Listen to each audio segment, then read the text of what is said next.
Good morning students, कैसे हो सब। आज अपने बायोलॉजी विषय में अपन जो 33वां चैप्टर चल रहा है उसके लास्ट टॉपिक की बात करने जा रहे हैं। अब तक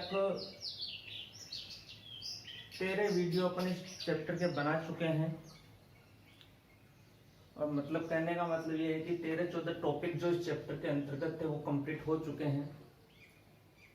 आज अपन इस चैप्टर का लास्ट का टॉपिक है गुणसूत्र व लिंग निर्धारण, उसके ऊपर अपन डिस्कस करने जा रहे हैं। तो एक तो इस चीज का विशेष रूप से ध्यान रखना, आप यदि आप पीछे के वीडियो को नहीं देखोगे तो अगला वीडियो आपका देखना बेमानी साबित होगा, क्योंकि जेनेटिक्स में एक नया वीडियो होता है, पीछे के वीडियो से क्या होता है, ज्वाइंट होता है। जैसे मैथमेटिक्स में होता है सेम वैसे जेनेटिक्स में होता है। और दूसरी चीज, जेनेटिक्स काफी ही इम्पोर्टेंट अपनी यूनिट है। ये नहीं कि एक 12th क्लास के लिए इम्पोर्टेंट है, ये आगे भी आप जितने भी कंपटीशन एग्जाम दोगे, जैसे मैंने नीट के क्वेश्चन भी मैं आपको साथ साथ करवा रहा हूँ, उसमें भी काफी क्वेश्चन आ रहे हैं। हर कंपटीशन एग्जाम में इसी क्वेश्चन भी आते हैं। तो आज अपन बात कर रहे हैं गुणसूत्र और लिंग निर्धारण। सबसे पहली बात आती है गुणसूत्र, और आप नॉर्मली इंग्लिश में अपन इसको क्या बोल देते हैं, क्रोमोसोम या क्रोमोसोम। गुणसूत्र, अपन मानव गुणसूत्र की बात कर रहे हैं। तो देखिए, सबसे पहले मैं आपको बता दूं, मनुष्य में गुणसूत्र के बारे में सबसे पहले 1882 के अंतर्गत एक साइंटिस्ट थे, फ्लेमिंग। कौन से साइंटिस्ट थे? फ्लेमिंग थे। फ्लेमिंग ने 1882 के अंतर्गत सबसे पहले मनुष्य के गुणसूत्रों को प्रदर्शन किया था। तो एक तो इस चीज का ध्यान में रखना कि मनुष्य के गुणसूत्रों के बारे में सबसे पहले अध्ययन किन्होंने किया था? फ्लेमिंग ने किया था।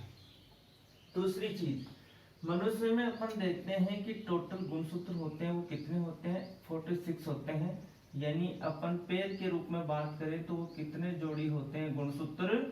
23 जोड़ी गुणसूत्र पाए जाते हैं।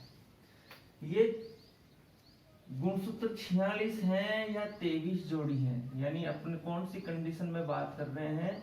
द्विगुणित कंडीशन में बात कर रहे हैं। तो इन गुणसूत्रों के बारे में सबसे पहले जो साइंटिस्ट जिन्होंने हमें बताया था कि मनुष्य में गुणसूत्रों की संख्या कितनी होती है? 46 होती है। वो बताने वाले साइंटिस्ट थे जियो। कौन से साइंटिस्ट थे? जियो। और उनका एक फ्रेंड था लेविन। ये थोड़ी सी एक्स्ट्रा बात है आपके लिए, सिलेबस की थोड़ी सी एक्स्ट्रा, यानी बेसिक जरूरी है। तो जियो और लेविन ने सबसे पहले बताया कि 46 गुणसूत्र मनुष्य में होते हैं, यानी 23 जोड़ी गुणसूत्र पाए जाते हैं। अब देखिए, आपने पीछे की कक्षाओं में भी पढ़ा है कि मनुष्य में जो गुणसूत्र होते हैं, आपने जैसे केंद्र की संरचना पढ़ी थी। केंद्रक में आपने पढ़ा था कि हेटेरोक्रोमेटिन और यूक्रोमेटिन भाग होता है जो अनुवांशिक पदार्थ होता है। तो जो धागेनुमा जो संरचनाएं होती हैं, जिनके बारे में वाल्डेर और स्ट्रासबर्गर ने बताया था, तो वो जो धागेनुमा संरचनाएं होती हैं जो न्यूक्लियस पार्ट में होती हैं, वो है क्या? गुणसूत्र है। वो क्या है? गुणसूत्र है। यानी सीधी सीधी सी बात यह है कि गुणसूत्र होता है वो क्या है? आनुवंशिक संगठन है। क्या है? आनुवंशिक संगठन है। यानी जनकों के जो भी लक्षण यदि संततियों में जाते हैं और वो जो आनुवंशिक संगठन का संचरण होता है, जिनके बारे में अपन ने बात की थी, जीन। तो जीन कहाँ पे होते हैं? अरे जीन कहाँ पे होते हैं? आपने देखा होगा गुणसूत्र की केंद्र की संरचना पढ़ी थी। तो केंद्र की संरचना में आपने पढ़ा था कि क्रोमोनिमेटा है, क्रोमोमियर्स है। तो वहां जो रंग बिरंगी संरचनाएं होती हैं, डीएनए, आनुवंशिक संगठन यानी जीन, वहां पाए जाते हैं। अब देखिए, अपन बात करते हैं मनुष्य में गुणसूत्र की। तो मनुष्य में गुणसूत्रों की बात करते हैं तो गुणसूत्रों को दो भागों में बांटा गया है। मानो एक गुणसूत्र होता है उसको अपन कहते हैं कौन से गुणसूत्र? अलिंग गुणसूत्र। कौन से गुणसूत्र? एक अलिंग गुणसूत्र है। और एक कौन से गुणसूत्र है? लिंग गुणसूत्र है। कौन से गुणसूत्र है? लिंग गुणसूत्र है। यानी एक अलिंग गुणसूत्र है, एक कौन से गुणसूत्र है, लिंग गुणसूत्र है। और अलिंग गुणसूत्र कितने जोड़ी होते हैं, 22 जोड़ी होते हैं। कितने होते हैं, 22 जोड़ी। और लिंग गुणसूत्र कितने जोड़ी होते हैं, 1 जोड़ी। टोटल जोड़ी कितने हैं, 30 है। इसका मतलब 22 जोड़ी जो गुणसूत्र होते हैं वो तो कौन से होते हैं, लिंग गुणसूत्र। और 23वीं जोड़ी कौन सी होती है, लिंग गुणसूत्र। अब देखिए ये जो 22 जोड़ी होते हैं ये क्या होते हैं, विषम युग्मजी होते हैं। मतलब अपने लिंग गुणसूत्र की बात की थी, यहाँ अपन बात कर रहे हैं कि इसमें एक तो होता है XX और एक क्या होता है, XY। XX जो 23वां जोड़ा होता है वो किस में होता है, फीमेल में होता है। और XY किस में होता है, मेल में होता है। होता ही नहीं होता है, पर ऐसे ही तो होता है ना। तो अपन बात कर रहे हैं जो अलिंग गुणसूत्र हैं या लिंग गुणसूत्र हैं। अलिंग गुणसूत्रों को एक और नाम से अपन जानते हैं जिनको कहते हैं एलोसोम। क्या कहते हैं, एलोसोम कहते हैं। और ये जो लिंग गुणसूत्र देखो विषम युग्मजी कंडीशन है ना, यदि अपन इस जोड़े के रूप में देखें इसे तो ये कौन से रूप में माना जाएगा, XY यानी विषम युग्मजी रूप में माना जाएगा। तो इसको अपन क्या बोलते हैं, हेटेरोसोम। क्या बोलते हैं, हेटेरोसोम। यानी एक समयुग्मजी कंडीशन में ये किस रूप में, विषम युग्मजी कंडीशन में है। तो इन एलोसोम और हेटेरोसोम ये जो दोनों शब्द हैं, एलोसोम और हेटेरोसोम जो वर्ड है, ये जो साइंटिस्ट थे जिन्होंने ये नाम दिया था उनका नाम था मोंटगोमरी। मोंटगोमरी साइंटिस्ट थे जिन्होंने ये बताया था कि एलोसोम और हेटेरोसोम यानी समयुग्मजी विषम युग्मजी कंडीशन के अंतर्गत क्या पाए जाते हैं, मनुष्य में गुणसूत्र पाए जाते हैं। तो इन गुणसूत्रों की जब अपन बात करते हैं तो अपन देखते हैं कि जो लिंग गुणसूत्र होते हैं वो आकारिकी रूप से क्या होते हैं, असमान होते हैं। और कुछ क्या होते हैं, समान होते हैं। अब उसी के हिसाब से अपन देखेंगे कि मुख्य रूप से जो 2 प्रकार के अपन देखते हैं कि मेल है, मेल में 2 प्रकार के गुणसूत्र हो गए, X और Y। और फीमेल में कौन से हो गए, XX। इसका मतलब जो फीमेल है वो तो एक ही प्रकार के युग्मक का क्या करेगी, निर्माण करेगी। एक ही प्रकार का क्या बनाएगी, युग्मक बनाएगी, क्योंकि दोनों क्या है, समयुग्म कंडीशन में है। और यहाँ से जो मेल है, मेल के द्वारा क्या बनेंगे, 2 प्रकार के युग्मक बनेंगे। कितने प्रकार के युग्मक बनेंगे, 2 प्रकार के बनेंगे। एक X क्रोमोसोम से रिलेटेड बनेगा और दूसरा किससे बनेगा, Y क्रोमोसोम से रिलेटेड बनेगा। अब देखिए अपन बात करते हैं लिंग के निर्धारण की। ये तो गुणसूत्रों की बेसिक बातें थी। मनुष्य के लिंग निर्धारण में मेल के Y गुणसूत्र की क्या होती है, महत्वपूर्ण भूमिका होती है। इस बात को आप ध्यान में रखना। क्या होती है, Y गुणसूत्र की महत्वपूर्ण भूमिका होती है। जैसे अपन देखते हैं, मैं आपको बता दूं, यदि अपन लिंग निर्धारण की बात करते हैं, इसको आप नोट कर लें, स्क्रीनशॉट लेके या पॉज करके इसको आप नोटेट करते जाएं। अब अपन बात करते हैं लिंग निर्धारण की। तो लिंग निर्धारण की प्रक्रिया में जैसे मैं पहले ही बता चुका हूं कि मनुष्य में लिंग निर्धारण की प्रक्रिया में क्या होती है, पुरुष की बहुत ही अहम भूमिका होती है। इस बात को आप ध्यान में रखना, ये क्वेश्चन काफी बार एग्जाम में आया हुआ क्वेश्चन भी है। तो देखिए आगे अपन बात करते हैं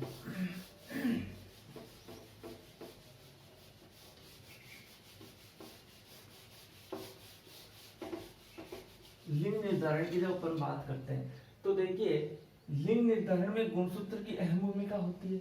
और गुणसूत्र की अपन बात करते हैं, जैसे अपन बात कर रहे हैं कि ये मुख्य रूप से क्या है, नर है और ये क्या है, मादा है। नर में अपन गुणसूत्रों की बात कर रहे हैं तो नर में गुणसूत्रों की टोटल अपन बात कर रहे हैं तो 22 जोड़ी तो बिल्कुल क्या है, कॉमन है दोनों में। भाई दोनों में 22 जोड़ी तो बिल्कुल क्या है, समान है कि नहीं है, अरे समान है ना। लेकिन 23वां जोड़ा क्या है, बिल्कुल 23वां जोड़ा क्या है, अलग है कि नहीं है।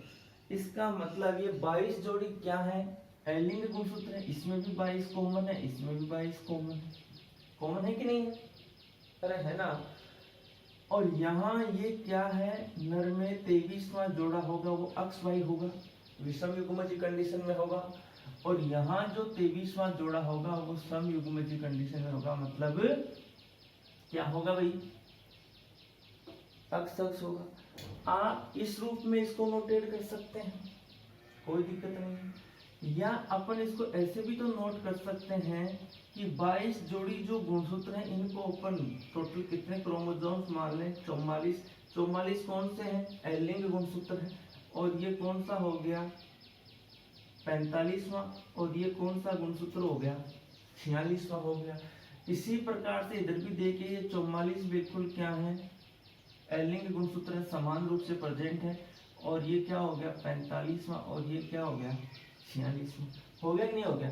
जब अपन इस टोटल गुणसूत्रों को और नर व मादा अपने गुणसूत्रों को गेमिट्स में तोड़ देते हैं, अपन इसको गेमिट में तोड़ दें तो क्या होगा, इसको भी अपन गेमिट्स में तोड़ देंगे तो देखिए, इसको अपन गेमिट में तोड़ेंगे तो इसका क्या हो जाएगा, हाफ यानी 22। और ये क्या हो जाएगा, एक्स। ये एक गेमिट बना। दूसरे गेमिट में देखिए 22 और ये क्या हो गया, वाई बन गया। क्योंकि इससे दो प्रकार के गेमिट बनते हैं भाई, दो प्रकार के युग्मक बने कि नहीं बने, एक्स और वाई बने। लेकिन इससे क्या होगा, युग्मक बनेंगे तो दो, लेकिन बनेंगे क्या, एक ही प्रकार के बनेंगे। तो इस प्रकार कैसे होंगे, 22 हो जाएंगे और ये क्या हो जाएगा, एक्स हो जाएगा। और इधर भी क्या हो जाएंगे, 22 हो जाएंगे। अब ये जोड़े नहीं है, गुणसूत्र संख्या में है, प्लस 22 हो जाएंगे। अब देखिए अपन जब इनमें जनकों में निषेचन की प्रक्रिया हुई, माता पिता में निषेचन की प्रक्रिया हुई, तो उनसे क्या होंगी, संततियां उत्पन्न होंगी। अपन क्या बात कर रहे हैं, लिंग निर्धारण, यानी जनकों में निषेचन की प्रक्रिया के तहत लड़का उत्पन्न होगा या लड़कियां उत्पन्न होंगी, उस प्रोसेस को अपन लिंग निर्धारण की प्रक्रिया के द्वारा दर्शा सकते हैं। अब देखिए, ये जो गेमिट है मेल का, ये गेमिट फीमेल से क्या करेगा, क्रॉस। तो देखिए यहाँ पे 22 और 22 कितने हो गए भाई, 44 हो गए। और ये एक्स और एक्स। एक चीज यार ध्यान रखना आपको, यदि मेल का और फीमेल का, यदि मेल का एक्स क्रोमोसोम फीमेल के एक्स क्रोमोसोम के साथ संयुग्मित हो रहा है तो लड़की उत्पन्न होगी। क्या उत्पन्न होगी, लड़की उत्पन्न होगी। लेकिन दूसरी चीज में देखिए आप मुख्य रूप से, यदि मेल का और फीमेल का, मेल का कौन सा क्रोमोसोम वाई और फीमेल का कौन सा एक्स, तो जो उत्पन्न होना है एक्स वाई कंडीशन में वो क्या होगा, बॉय होगा। अब आपके माइंड में ध्यान रखना, अक्स यदि अक्स के साथ है तो लड़की और अक्स यदि वाई के साथ है तो बॉय। समझ गए मेरी बात। अब देखिए यहाँ पे ये क्या है, अरे भाई लड़की उत्पन्न हुई कि नहीं हुई, लड़की हुई ना। अब ये देखिए, ये सेकंड की बात कर रहा हूं मैं, ये इसके साथ क्रॉस कर रहा है तो ये भी क्या हो गया, 22 क्या हो गए, 44 और एक्स और एक्स हो गई, ये भी क्या हो, लड़की। और नेक्स्ट देखिए, सेकेंड अपन गेमिट की बात करते हैं, यानी एक गेमिट का संचरण हुआ है। आपने देखा होगा इससे बिल्कुल समान रूप से एक ही प्रकार के युग्मक बनते हैं, इससे दो भिन्न प्रकार के युग्मक बन रहे हैं। यहाँ इसका क्रॉस अपन करवा रहे हैं तो यहाँ देखिए 24 और x और y। अब आपके माइंड में क्वेश्चन ये आ रहा होगा कि यहाँ पहले y है और x बाद में आया हुआ क्रॉस में, तो पहले x को क्यों नोटेट किया। मैंने आपको बता दिया था कि जो बड़ा होता है, जो प्रभावी होता है, उसको सबसे अपन पहले दर्शाते हैं। यदि अपन इडियोग्राम देखें, गुणसूत्रों की संरचना का अध्ययन करें, तो अक्स गुणसूत्र वाई गुणसूत्र की संरचना में भी क्या दिखाई देता है, बड़ा ही दिखाई देता है। और ये क्या होगा, लड़का होगा। इसी प्रकार इसका क्रॉस किसके साथ करवा रहे हैं अपन, इसके साथ करवा रहे हैं। और ये भी 44 एक्स और वाई, यानी ये भी क्या होगा, लड़का। इस पूरे चेकर बोर्ड से आपको क्या समझ में आ रहा है, इसे एक चीज तो जरूर समझ में आ रही है कि जब जनकों से संततियां होती है और संततियों में जब लिंग निर्धारण की जब अपन बात करते हैं तो उसकी प्रक्रिया में 50% जो ट्रेड्स होते हैं वो फादर के आते हैं, 50% जो ट्रेड्स होते हैं वो किसके आते हैं, मदर के आते हैं। लेकिन इस लिंग के निर्धारण की प्रक्रिया में सबसे बड़ी भूमिका किसकी होती है, पुरुष की होती है। एग्जाम में क्वेश्चन आ जाए आपके, घुमा करके क्वेश्चन ऐसा आ जाए कि मनुष्य में लिंग निर्धारण की प्रक्रिया में पुरुष की अहम भूमिका होती है, समझाइए।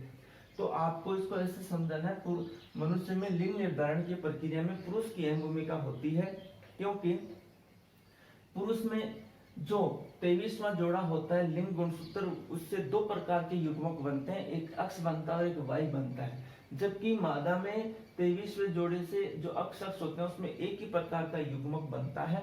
और ये जो एक ही प्रकार का युग्मक बनता है, इस कारण जब फीमेल का अक्ष गुणसूत्र मेल के वाई गुणसूत्र के साथ क्रॉस करता है तब तो लड़का उत्पन्न होता है, और जब अक्ष के साथ क्रॉस करता है तब क्या होती है, लड़की उत्पन्न होती है। इसका मतलब लिंग निर्धारण में पुरुष की अहम भूमिका हुई, और पूरा का पूरा चक्कर बना करके आप इसको समझा देना।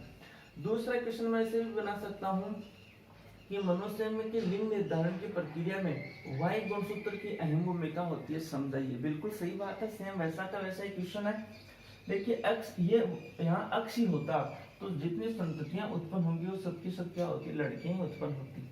लेकिन यहाँ वाई गुणसूत्र है तो लिंग का निर्धारण, यानी ये कि लड़का है लड़की, यानी मेल है या फीमेल है, इसके निर्धारण के लिए आपने देखा होगा कि सबसे अहम जो भूमिका नजर आ रही है वो कौन सी गुणसूत्र की नजर आ रही है, वाई गुणसूत्र की नजर आ रही है। तो इस प्रकार से लिंग निर्धारण की प्रक्रिया को अपन ऐसे समझा सकते हैं। अब ये अपने चैप्टर का जो 35वां चैप्टर था, इसका लास्ट टॉपिक था। अब आगे आज मैं आपको एक क्वेश्चन देने जा रहा हूँ, नीट एग्जाम में जो आया हुआ क्वेश्चन है वो क्वेश्चन आप यहाँ नोट कर लीजिए। साइड में मैं वो क्वेश्चन नोट कर रहा हूँ। क्वेश्चन ये है, और शायद आप इसको अच्छी तरह से कर भी लोगे। क्वेश्चन है मेंडल का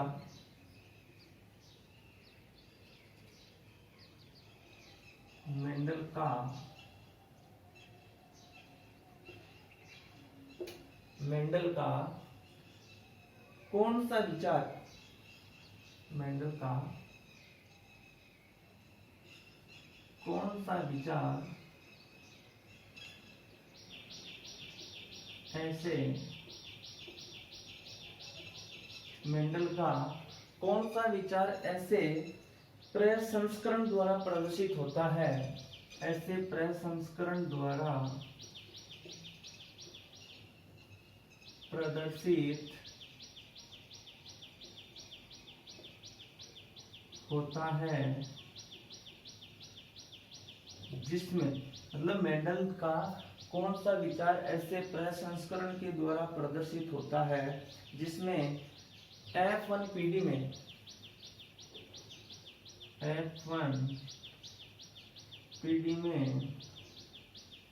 दोनों जनकों में समानता होती है।